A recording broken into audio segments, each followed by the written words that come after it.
Fuzzle Bukkit.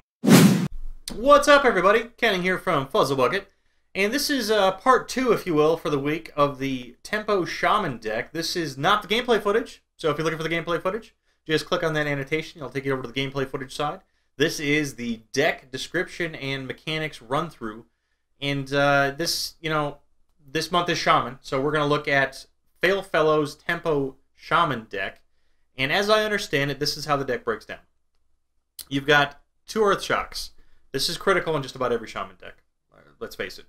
It silences first and then does 1 damage. As you saw in the gameplay footage, or if you didn't, make sure you go and watch it.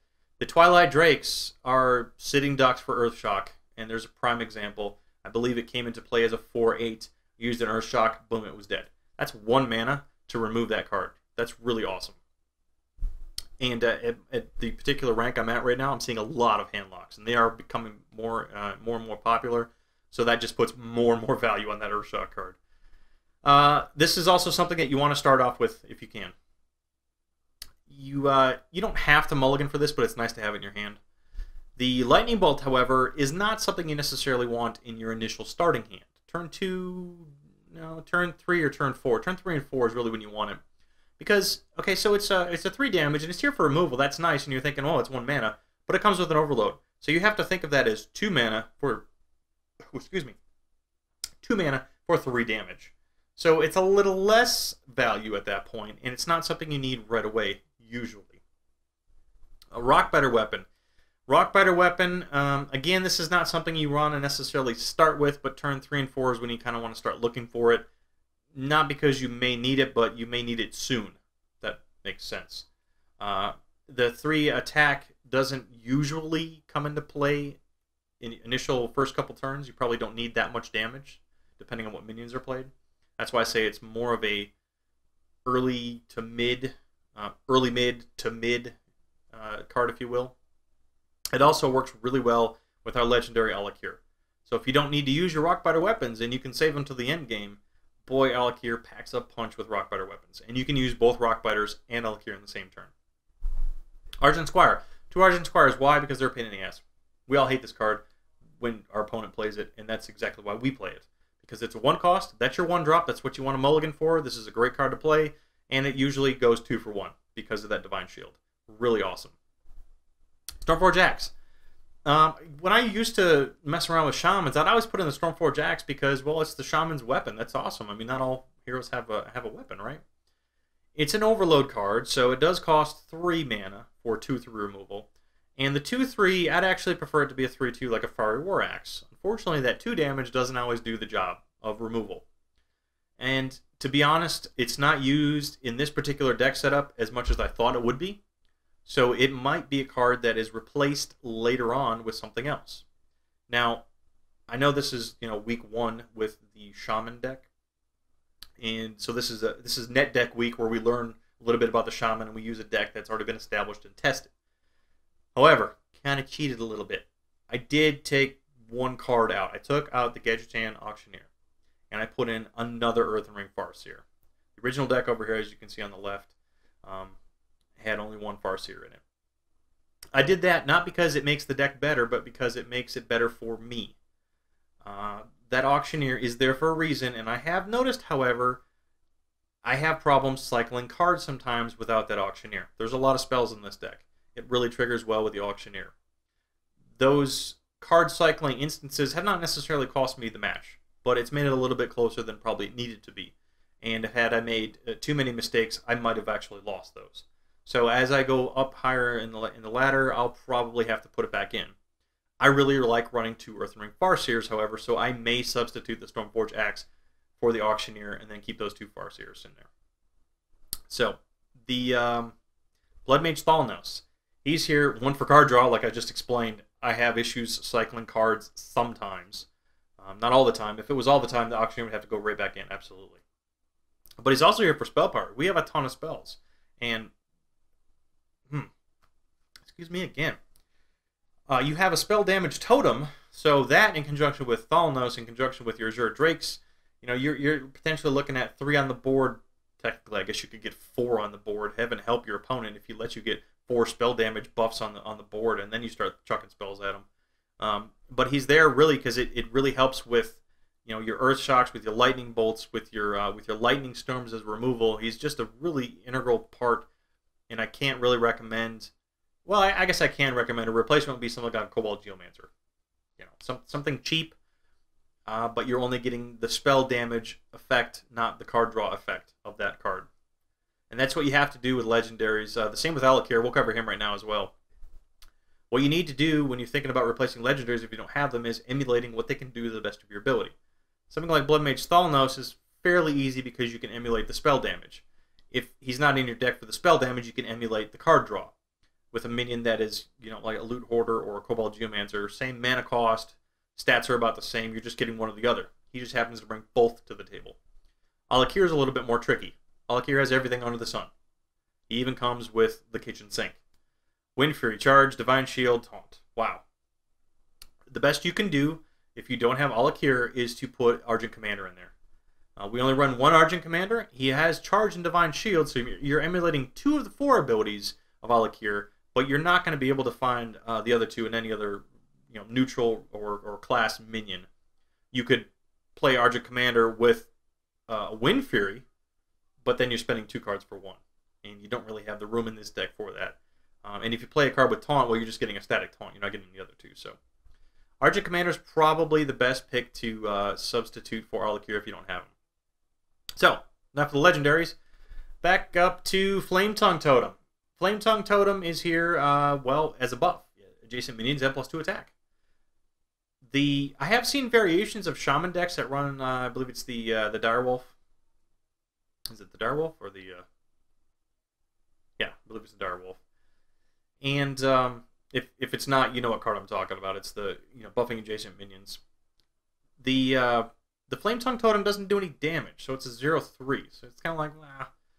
But that 3 health makes it more difficult to remove, and it's giving +2 attack to both of your minions.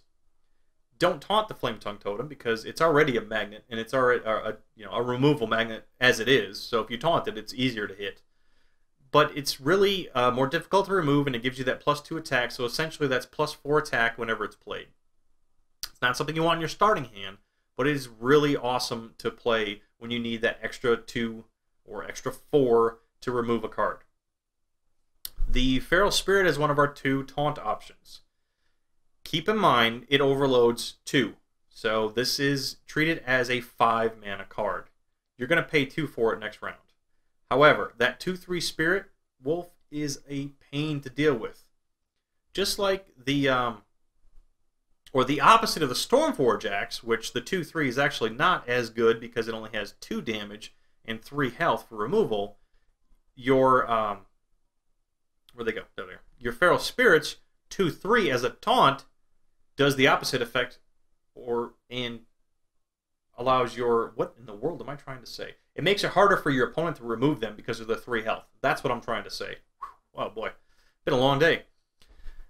So you have to plan out ahead of time. Oh my god, I'm going to lose 2 mana next round. Is it really worth it? Don't play this on turn 3 for heaven's sakes. Gosh, that's horrible. And you don't want to really, you know, try to mulligan for your Feral Spirit up front anyway. Even if you know that you're going up against an aggro deck, well, that's a tough call. You probably you optimally want it around turn 4, turn 5, somewhere around there. But if you don't mulligan for it and you know you're up against an aggro deck, you might not get it. So it's kind of a toss-up, but it's not something you want to try to get in your starting hand.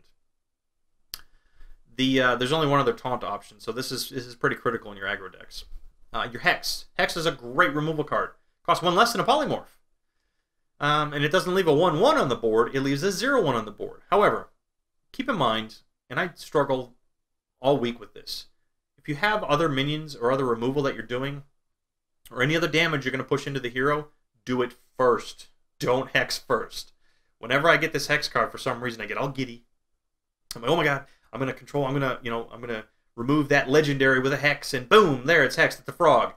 Shit. Now I can't do what I wanted to do because I had all my other minions lined up to do all the other removal on the board, and I screwed up because now I have a 0/1 taunt. That won't hurt me, but it takes up a card or a minion to remove it first to continue with my plan. So don't make the same mistake I do. Do all your other removal first, then cause the taunt. The Hex, which is a 0/1 taunt. The Lightning Storm is here for, well, a lot of reasons. I can't just say it's here for aggro decks. It works well against aggro decks, but it works against pretty much all decks. Anytime you've got at least 2 minions, 3 or more is really good value. It does 2 to 3 damage. There's a little bit of an RNG random aspect with Shaman, and I'm kind of okay with that. I'm starting to get more comfortable with that. And it makes the game a little more exciting, to be honest, because you're like, oh, I really need to do 3 damage to this minion. Let's roll the dice. Let's see what happens. Sometimes it does. Sometimes it doesn't. Part of the fun, part of the excitement. But you have a lot of other spell damage options to help increase those odds of you removing the board. 1 spell damage comes up to 3/4.